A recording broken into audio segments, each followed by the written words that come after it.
इस मूवी में हम एक पुलिस की गैंग जो कि क्रिमिनल की गैंग पर हमला करने के लिए एक बिल्डिंग पे गए हैं। उन पर ज़ॉम्बीज हमला कर देते हैं और वो कैसे ज़ॉम्बीज से बचते हैं आज की मूवी में हम यही देखेंगे। मूवी की शुरुआत में हम एक पुलिस ऑफिसर को मरा हुआ देखते हैं जिसके फ्यूनरल में उसके दोस्त ओरे, ओसी, टोनी और सेमिनस आए हैं, जिनकी बातों से हमें पता चलता है कि उसके दोस्त को शहर के गैंगस्टर मार्केटी ने मारा है और वो लोग डिसाइड करते हैं कि अब वो इस बात का बदला लेंगे। लेकिन उनके मरे हुए दोस्त की वाइफ उन्हें ऐसा करने से मना करती है। लेकिन रात में वो सब मार्केटिनी का अड्डा उसके आगे बड़ी सावधानी से जमा हो जाते हैं। बिल्डिंग में आने पे उनको बिल्डिंग का ऑनर मिलता है जो कि उनको बताता है कि बिल्डिंग उसकी है जिसे मार्केटी और लगभग 8 आदमियों ने कब्जे में लेके रखा है। अब इन सबको अंदाजा हो गया था कि वो कितने आदमी हैं। अब वो बिल्डिंग ऑनर को कहते हैं कि वो छुप जाए और वो बिल्डिंग के ऊपर जाते हैं। अब वो मार्केटी के रूम के बाहर आके उसके गेट पर एक्सप्लोजिव लगा रहे थे तो वहाँ बिल्डिंग का ऑनर आ जाता है और उनका साथ देने के लिए बात करता है। उनके शॉट की वजह से अंदर से गोली चलती है जिससे सिमिलस घायल हो जाता है। अब दूसरी गोली लगती है एक्सप्लोसिव पे जिसकी वजह से टोनी भी घायल हो जाता है।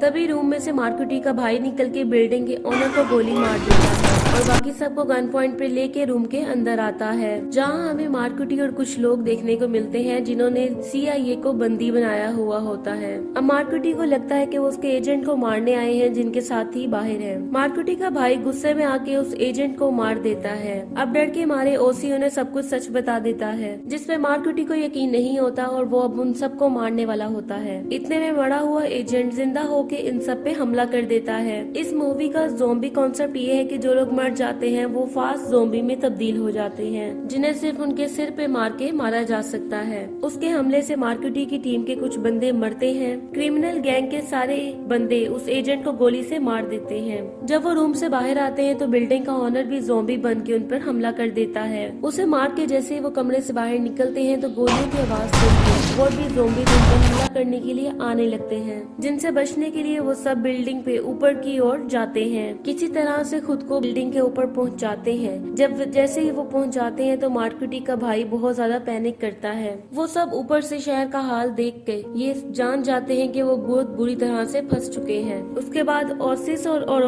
के ना चाहते हुए भी क्रिमिनल गैंग के साथ मिलकर वो बिल्डिंग से बाहर निकलने पर राजी हो जाते हैं। अब बिल्डिंग के बाहर निकलने के लिए वो वापस बड़ी सावधानी से आते हैं जहाँ उन पर कुछ ज़ॉम्बीज अटैक कर देते हैं जिससे अरोर और टोनी एक रूम में फंस जाते हैं और जॉस अकेले एक ज़ॉम्बी से लड़के उसे बहुत बुरी तरह से मारता है। इससे पहले कि वो तीनों उसे बचाते जॉस के पैर को ज़ॉम्बीज अटैक कर देते हैं। अब वो जॉस को बचाकर आगे बढ़ते हैं। इधर अरोर एक लेडी ज़ॉम्बी को बहुत ही बुरी तरह से मारती है। ये सब जैसे ही आगे बढ़ते हैं तो वहाँ पे उन्हें एक बूढ़ा आदमी मिलता है जो कि एक ज़ॉम्बी को बहुत बुरे तरीके से अपनी कुल्हाड़ी से मार रहा था। अब वो भी इनकी टीम में शामिल हो जाता है। घायल जॉस का इलाज करने के लिए वो इसे उसके रूम में ले जाते हैं जहां वो जॉस का पाँव काटने के लिए कहता है और अपनी कुल्हाड़ी पे एंटीसेप्टिक दवा लगाता है। तभी जॉस उस बूढ़े आदमी पे गन पॉइंट रख के उसे रोकता है। अब ओसिस और वो बूढ़ा आदमी उसका पैर काटने के लिए बोलते हैं लेकिन मार्केटी और उसका भाई उसका पैर बचाने के लिए थोड़ी देर के लिए आपस में लड़ते हैं और जॉस का पैर नहीं कटेगा ये डिसाइड करते हैं। अब औरोर और टोनी की बहस के बाद औरोर के इन्फेक्टेड होने की वजह से टोनी उसे गन पॉइंट पे लेती है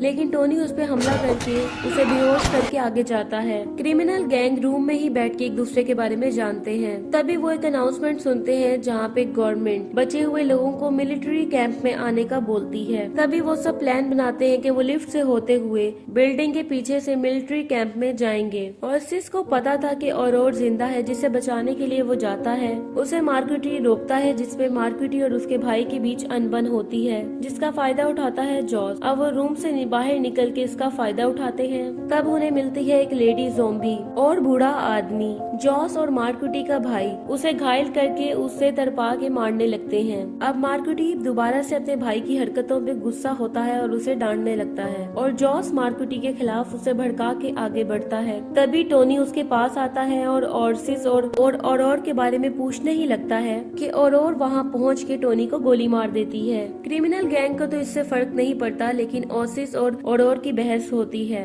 कि उसने टोनी को क्यों मार दिया। उसे समझा के वो आगे बढ़ने लगता है। अब वो सब आगे बढ़ने लगते हैं कि मार्कुटी का भाई उन्हें गन पॉइंट पे ले लेता है और उनके हथियार नीचे फेंकवा देता है। उसके बाद वो जॉस के साथ लिफ्ट में चला जाता है क्योंकि उसे लगता है कि मार्कुटी अब उनसे ज्यादा पुलिस वालों की मदद कर रहा है और इस सोच के पीछे मेहरबानी होती है जॉस की। अब वो सब बहुत परेशान हो रहे होते हैं कि वो बिना हथियार के ज़ॉम्बीज़ का मुकाबला कैसे करेंगे। अभी वो ये सोच ही रहे होते हैं कि वो बूढ़ा आदमी उन सबको बिल्डिंग के स्टोरेज रूम की तरफ ले जाता है। दूसरी तरफ गेट से बहुत ज्यादा ज़ॉम्बीज़ अंदर आने की कोशिश कर रहे होते हैं। अब वो सब एक्सप्लोसिव गन और कुछ हथियार लेके वहाँ से भागने लगते हैं क्योंकि अब बाहर से सारे ज़ॉम्बीज़ अंदर आ चुके होते हैं और उनसे बच के वो सब पार्किंग में आ जाते हैं, जहाँ मार्कुटी देखता है कि उसके भाई की डेड बॉडी को जॉस ज़ॉम्बी में बदल के खा रहा होता है। अब मार्कुटी जॉस को गोलियों से भून के उसे बहुत ही बुरी मौत देता है। अगेन गोलियों की आवाज सुन के बहुत ज्यादा ज़ॉम्बीज़ उनकी तरफ आने लगते हैं। अब वो सब जोश में होश खो रहे थे, जिसकी कीमत बारी बारी सब लोग भुगतते हैं। ज़ॉम्बीज़ को आता देख के ओसिस सबको वहाँ से जाने का बोलता है क्योंकि उसे भी ज़ॉम्बीज़ ने काट लिया था। हमारे साथ साथ बाकी सबको भी लगता था कि ओसिस खुद को उन सबके लिए कुर्बान कर रहा था, लेकिन ऑरोर को ऐसा नहीं लगता। अब सब लोग बेसमेंट की तरफ जाते हैं क्योंकि उधर से निकलने का रास्ता है। अब ओसिस सारे ज़ॉम्बीज़ से अकेले ही लड़ता है और इस सीन को देख के हम महसूस कर सकते हैं कि मूवी कितनी ज्यादा अंडररेटेड है। हम देखते हैं कि ओसिस सारे ज़ॉम्बीज़ को गन से मारता है, फिर खंजर से मारता है और लास्ट में अपने हाथों से, लेकिन सारे ज़ॉम्बीज़ उसे मार देते हैं। बेसमेंट में आने पर उन्हें बहुत ज्यादा डेड बॉडीज मिलती हैं जो कि ज़ॉम्बीज़ जमा कर रहे थे, यानी कि इस मूवी के ज़ॉम्बीज़ भी काफी समझदार हैं। उसके पीछे भी ज़ॉम्बीज़ लग जाते हैं जिन्हें अपनी मशीन गन से संभाल रहा होता है वो बुरा आदमी। मार्कुटी और ऑरोर बेसमेंट का गेट खोलने की कोशिश करते हैं जो कि जाम था। अब वो बुरा आदमी बहुत से ज़ॉम्बीज़ को मारता है, फिर जब उसकी गोलियां खत्म हो जाती हैं तो वो बाकी ज़ॉम्बीज़ को भी मार देता है। फाइनली इतने लोगों की कुर्बानी के बाद मार्कुटी और ऑरोर बिल्डिंग के बाहर आ जाते हैं। हमें लगता है कि ये साथ में मिलिट्री कैंप जाएंगे, लेकिन नहीं, क्योंकि ऑरोर तो यहाँ किसी और चीज के लिए आई थी। वो भूली नहीं थी क्योंकि वो मार्कुटी को मारने के लिए आई थी, क्योंकि अपने साथी का बदला लेने के लिए। तो वो उसके सर में भी गोली मार देती है और आगे बढ़ती है। इसी के साथ ही मूवी एंड हो जाती है। Thank you so much for watching.